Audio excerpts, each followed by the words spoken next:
Assalamualaikum warahmatullahi wabarakatuh. Kami dari kelompok 2, kelas 44 Pancasila. Di sini kami akan mempresentasikan hasil diskusi kami, yakni materi bab 3, mengenai Pancasila sebagai dasar negara Republik Indonesia. Sebelum itu, kami akan memperkenalkan diri terlebih dahulu. Kami dari kelompok 2 beranggotakan Afin Khairunisa, saya sendiri Lulu Nurfadilah, setelah itu ada Niken Putri Zenita, Rachel Edistira, dan Septian Tri Cahya Balaskoro.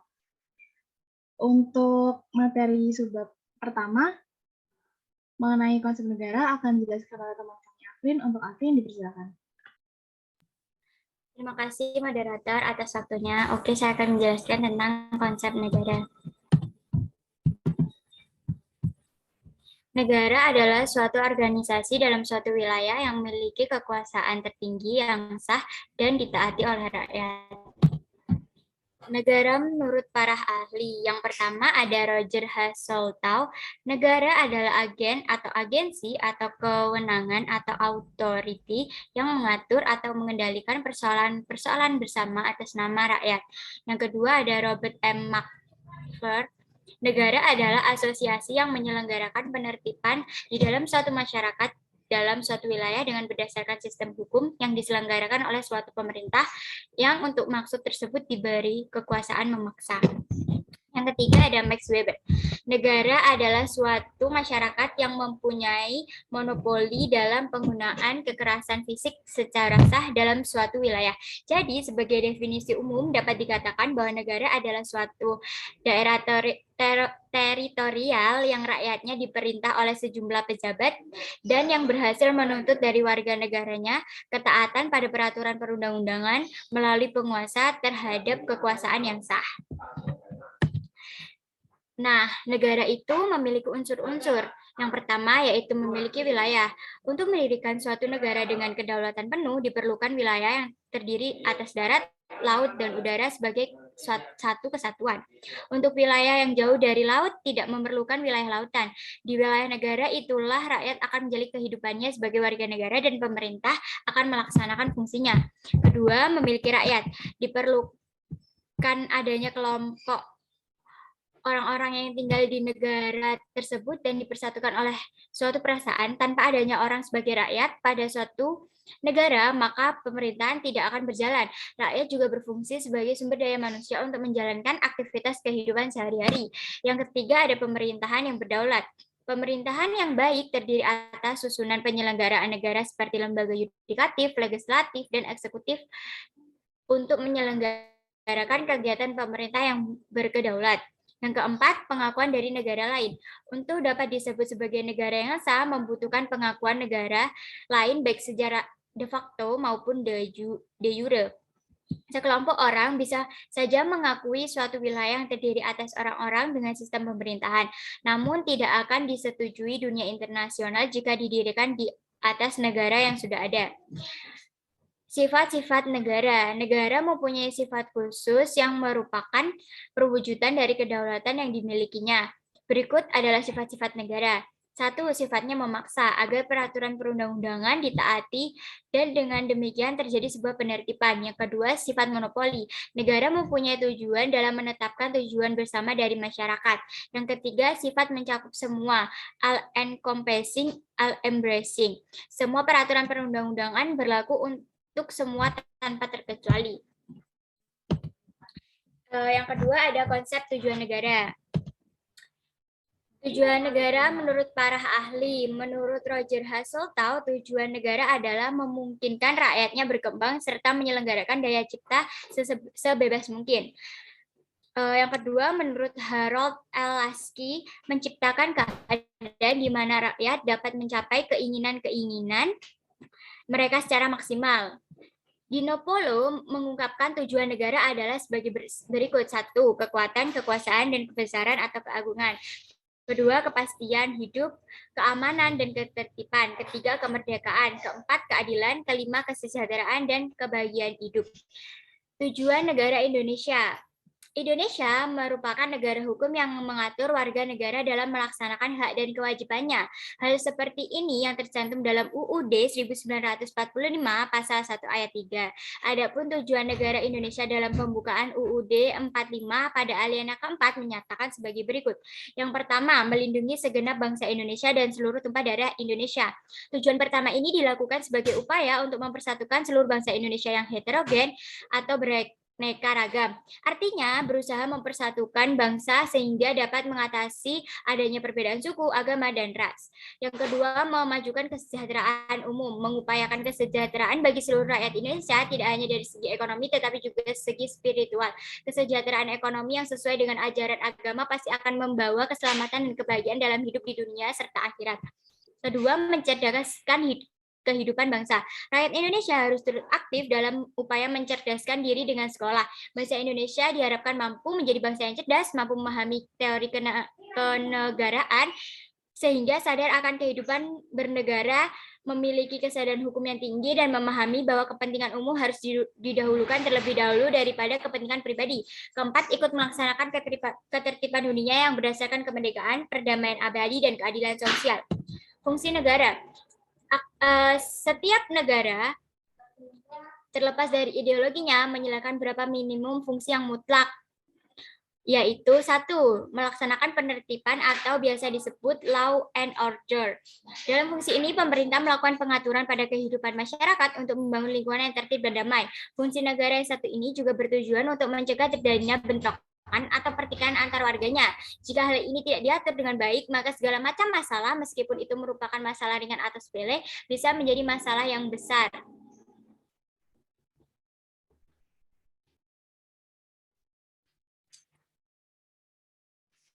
Yang kedua, mengusahakan kesejahteraan dan kemakmuran rakyat. Negara berupaya agar masyarakat dapat hidup dengan sejahtera, khususnya dalam bidang ekonomi dan sosial. Dengan begitu, negara mulai mengatur segala kegiatan masyarakat yang bisa meningkatkan perekonomian dan kesejahteraan bagi seluruh rakyat. Tiga, pertahanan. Fungsi ini dilaksanakan untuk menjamin seluruh rakyat untuk hidup dengan aman dan bebas dari serangan luar. Di sini negara juga berperan dalam menjaga kedaulatan dan pertahanan negara agar tetap utuh dan tidak diserang pihak atau bangsa lain. Keempat, menegakkan keadilan. Negara wajib memiliki penegak hukum atau badan peradilan yang dapat bertindak tegas demi menciptakan keadilan bagi seluruh masyarakat tanpa pandang bulu. Menurut Charles Emeria menyebutkan 5 fungsi negara, yaitu keamanan ekstern, ketertiban intern, keadilan, kesejahteraan umum, kebebasan. Saya kembalikan kepada moderator. Terima kasih Afif untuk penjelasannya. Untuk sebelah berikutnya, yakni konsep dan urgensi dasar negara, akan saya sendiri yang menjelaskan. Mungkin bisa next slide. Konsep dasar dan urgensi dasar negara. Secara etimologis, istilah dasar negara itu maknanya identik dengan istilah grand norm atau norma dasar, right side atau cita hukum, state side atau cita negara, filosofisi grand slide atau dasar filsafat negara. Secara terminologis atau secara istilah, dasar negara dapat diartikan sebagai landasan dan sumber dalam membentuk dan menyelenggarakan negara. Dasar negara juga dapat diartikan sebagai sumber dari segala sumber hukum negara. Secara teoretik, istilah dasar negara mengacu kepada pendapat Hans Kelsen, di mana disebut a basic norm atau grand norm. Kedudukan dasar negara berbeda dengan kedudukan peraturan perundang-undangan karena dasar negara merupakan sumber dari peraturan perundang-undangan. Inti dari kedudukan dasar negara ini, maka dasar negara bersifat permanen, sementara peraturan perundang-undangan bersifat fleksibel dalam arti dapat diubah sesuai dengan tuntutan zaman. Dasar negara merupakan suatu norma dasar dalam menyelenggarakan bernegara dan menjadi sumber hukum dari segala sumber hukum sekaligus sebagai cita hukum atau reside, baik tertulis maupun tidak tertulis dalam suatu negara. Cita hukum ini akan mengarahkan hukum pada cita-cita bersama dari masyarakatnya. Cita-cita ini mencerminkan kesamaan-kesamaan kepentingan di antara sesama warga masyarakat. Next slide.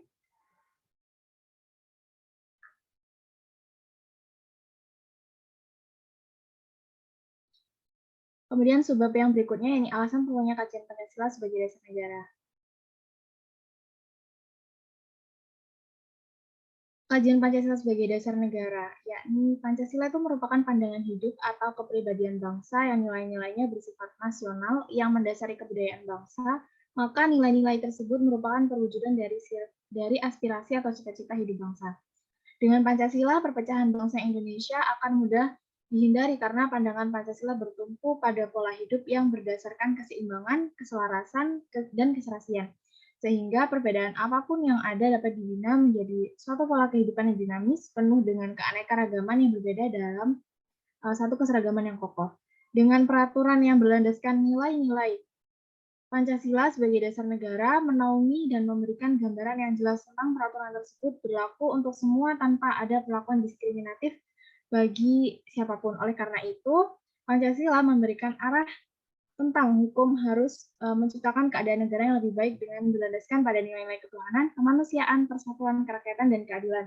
Dengan demikian diharapkan warga negara dapat memahami dan melaksanakan Pancasila dalam kehidupan sehari-hari, dimulai dari kegiatan-kegiatan sederhana yang menggambarkan hadirnya nilai-nilai Pancasila tersebut dalam masyarakat.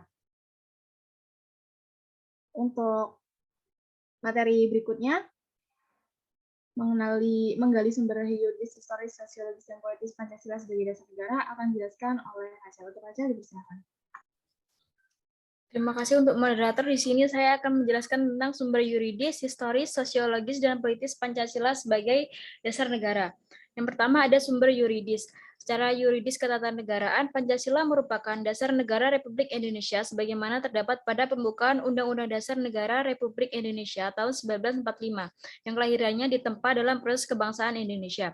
Melalui UUD 1945 sebagai payung hukum, Pancasila perlu diaktualisasikan agar dalam praktik berdemokrasinya tidak kehilangan arah dan dapat meredam konflik yang tidak produktif. Peneguhan Pancasila sebagai dasar negara sebagaimana terdapat pada pembukaan juga dimuat dalam ketetapan MPR nomor 18 MPR tahun 1998 tentang pencabutan ketetapan MPR nomor 2 MPR 1978 tentang pedoman penghayatan dan pengamalan Pancasila atau Eka Prasetya Pancakarsa dan ketetapan tentang penegasan Pancasila sebagai dasar negara. Selain itu juga ditegaskan dalam Undang-Undang Nomor 12 Tahun 2011 tentang pembentukan perundang-undangan bahwa Pancasila merupakan sumber dari segala sumber hukum negara. Penempatan Pancasila sebagai sumber dari segala sumber hukum negara, yaitu sesuai dengan pembukaan Undang-Undang Dasar Negara Republik Indonesia tahun 1945, bahwa Pancasila ditempatkan sebagai dasar dan ideologi negara serta sekaligus dasar filosofis bangsa dan negara, sehingga setiap materi muatan peraturan perundang-undangan tidak boleh bertentangan dengan nilai-nilai yang terkandung dalam Pancasila. Kedua, ada sumber historis. Pancasila sebagai dasar negara dibentuk setelah menyerap berbagai pandangan yang berkembang secara demokratis dari para anggota BPUPKI dan PPKI sebagai representasi bangsa Indonesia. Pancasila dijadikan sebagai dasar negara, yaitu sewaktu ditetapkannya pembukaan Undang-Undang Dasar Negara Kesatuan Republik Indonesia tahun 1945 pada 8 Agustus 1945. Pada mulanya pembentukan direncanakan pada 22 Juni 1945 yang dikenal dengan Jakarta Charter atau Piagam Jakarta. Tapi Pancasila lebih dahulu diusulkan sebagai dasar filsafat negara Indonesia merdeka yang akan didirikan, yaitu pada 1 Juni 1945 dalam rapat Badan Penyelidik Usaha-Usaha Persiapan Kemerdekaan Indonesia. Terkait dengan hal tersebut, Mahmud MD menyatakan bahwa berdasarkan penjelajahan historis diketahui bahwa Pancasila yang berlaku sekarang merupakan hasil karya bersama dari berbagai aliran politik yang ada di BPUPKI, yang kemudian disempurnakan dan disahkan oleh PPKI pada saat negara didirikan. Yang boleh di next. Yang ketiga ada sumber sosiologis. Pertama, nilai-nilai ketuhanan atau religiusitas sebagai sumber etika dan spiritualitas yang bersifat vertikal transendental dianggap penting sebagai fundamental etika kehidupan bernegara. Negara menurut Pancasila diharapkan dapat melindungi dan mengembangkan kehidupan beragama, sementara agama diharapkan dapat memainkan peran publik yang berkaitan dengan penguatan etika sosial. Yang kedua, nilai-nilai kemanusiaan universal yang bersumber dari hukum Tuhan, hukum alam, dan sifat-sifat sosial bersifat horizontal dianggap penting sebagai fundamental etika politik kehidupan bernegara dalam pergaulan dunia. Prinsip kebangsaan yang luas mengarah pada persaudaraan dunia yang dikembangkan melalui jalan eksternalisasi dan internalisasi. Ketiga, nilai-nilai etis kemanusiaan harus mengakar kuat dalam lingkungan pergaulan kebangsaan yang lebih dekat sebelum menjangkau pergaulan dunia yang lebih jauh. Keempat, nilai ketuhanan, nilai kemanusiaan, dan nilai serta cita-cita kebangsaan itu dalam aktualisasinya harus menjunjung tinggi kedaulatan rakyat yang dipimpin oleh hikmat kebijaksanaan. Kelima, nilai ketuhanan, nilai kemanusiaan, nilai dan cita kebangsaan, serta demokrasi permusyawaratan itu memperoleh artinya jauh dalam mewujudkan keadilan sosial. Next. Yang keempat ada sumber politis. Pasal 1 ayat 2 UUD 1945 terkandung makna bahwa Pancasila menjelma menjadi asas dalam sistem demokrasi konstitusional. Konsekuensinya Pancasila menjadi landasan etik dalam kehidupan politik bangsa Indonesia. Selain itu, bagi warga negara yang berkiprah dalam suprastruktur politik atau sektor pemerintah, yaitu lembaga-lembaga negara dan lembaga-lembaga pemerintah, baik di pusat maupun di daerah, Pancasila merupakan norma hukum dalam memformulasikan dan mengimplementasikan kebijakan publik yang menyangkut hajat hidup orang banyak. Di sisi lain, bagi setiap warga negara yang berkiprah dalam infrastruktur politik atau sektor masyarakat, seperti organisasi kemasyarakatan, partai politik, dan media massa, maka Pancasila menjadi kaidah penuntun dalam setiap aktivitas sosial politiknya. Dengan demikian, sektor masyarakat akan berfungsi memberikan masukan yang baik kepada sektor pemerintah dalam sistem politik. Pada gilirannya, sektor pemerintah akan menghasilkan output politik berupa kebijakan yang memihak kepentingan rakyat dan diimplementasikan secara bertanggung jawab di bawah kontrol infrastruktur politik. Dengan demikian, diharapkan akan terwujud clean government dan good governance demi terwujudnya masyarakat yang adil dalam kemakmuran dan kemasyarakatan yang makmur dalam keadilan. Sekian dari saya kembalikan kepada moderator. Terima kasih Rahel untuk penjelasannya. Untuk sebelum berikutnya, ini argumen dinamika dan tentang Pancasila sebagai dasar negara akan dijelaskan oleh Bagas. Bagas, dipersilakan. Baik, terima kasih moderator atas kesempatannya. Di sini saya akan menjelaskan tentang argumen dinamika dan tantangan Pancasila sebagai dasar negara. Next. Yang pertama, argumen tentang dinamika Pancasila dalam sejarah bangsa. Pancasila sebagai dasar negara lahir dan berkembang melalui suatu proses yang cukup panjang. Pada mulanya, adat istiadat dan agama menjadi kekuatan yang membentuk adanya pandangan hidup. Setelah Soekarno menggali kembali nilai-nilai luhur budaya Indonesia, pada 1 Juni 1945, barulah Pancasila disuarakan menjadi dasar negara yang diresmikan pada 18 Agustus 1945. Dengan dimasukkannya sila-sila Pancasila dalam pembukaan Undang-Undang Dasar Negara Republik Indonesia tahun 1945, setelah dilaksanakan dekret Presiden, Indonesia kembali diganggu dengan munculnya paham lain. Pada saat itu, sistem demokrasi reguler ditinggalkan perdebatan tentang dasar negara di konstituante berakhir dan kedudukan Pancasila diperkuat. Tetapi keadaan tersebut dimanfaatkan oleh mereka yang menghendaki perkembangnya paham haluan kiri. Puncaknya adalah peristiwa pemberontakan G30 SPKI pada tahun 1965. Namun, pemerintahan Presiden Soeharto pun akhirnya dianggap menyimpang dari garis politik Pancasila dan UUD 1945. Beliau dianggap cenderung melakukan praktik liberalisme kapitalisme. Presiden Soeharto menyatakan berhenti dari jabatan presiden. Namun, sampai saat ini, Presiden Soeharto menyatakan berhenti dari jabatan presiden karena saat ini nampaknya reformasi belum membawa angin segar bagi hayati dan diamalkannya Pancasila secara konsekuen oleh seluruh elemen bangsa. Next. Argumen tentang tantangan terhadap Pancasila dalam kehidupan berbangsa dan bernegara. Pada era globalisasi dewasa ini, banyak hal yang akan merusak mental dan nilai moral Pancasila yang menjadi kebanggaan bangsa dan negara di Indonesia. Dengan demikian, Indonesia perlu waspada dan berupaya agar ketahanan mental ideologi bangsa Indonesia tidak tergerus. Pancasila harus senantiasa menjadi benteng moral dalam menjawab tantangan-tantangan terhadap unsur-unsur kehidupan bernegara, yaitu sosial, politik, ekonomi, budaya, dan agama. Dilihat dari kehidupan masyarakat, terjadi kegamangan dalam kehidupan bernegara dalam era reformasi ini. Karena perubahan sistem pemerintahan yang begitu cepat, termasuk digulirkannya otonomi daerah yang seluas-luasnya. Di satu pihak dan di pihak lain, Masyarakat merasa bebas tanpa tuntutan nilai dan norma dalam kehidupan bernegara. Akibatnya, sering ditemukan perilaku anarkisme yang dilakukan oleh elemen masyarakat terhadap fasilitas publik dan aset milik masyarakat yang lainnya dipandang tidak cocok dengan paham yang dianutnya. Terdapat fenomena perilaku aparatur yang aji mampung atau mementingkan kepentingan kelompoknya saja. Hal tersebut perlu segera dicegah dengan cara meningkatkan efektivitas penegakan Pancasila bagi para aparatur negara. Tantangan terhadap Pancasila sebagaimana yang diuraikan di atas hanya merupakan sebagian kecil saja karena tantangan terhadap Pancasila itu seperti fenomena gunung es yang tidak terlihat lebih banyak dibandingkan yang muncul di permukaan. Sekian dari saya kembalikan kepada moderator. Terima kasih Bagas untuk penjelasannya. Untuk materi sumber berikutnya akan dijelaskan oleh Niken. Terima kasih moderator. Di sini saya akan menjelaskan mengenai esensi dan urgensi Pancasila sebagai dasar negara. Bisa next slide.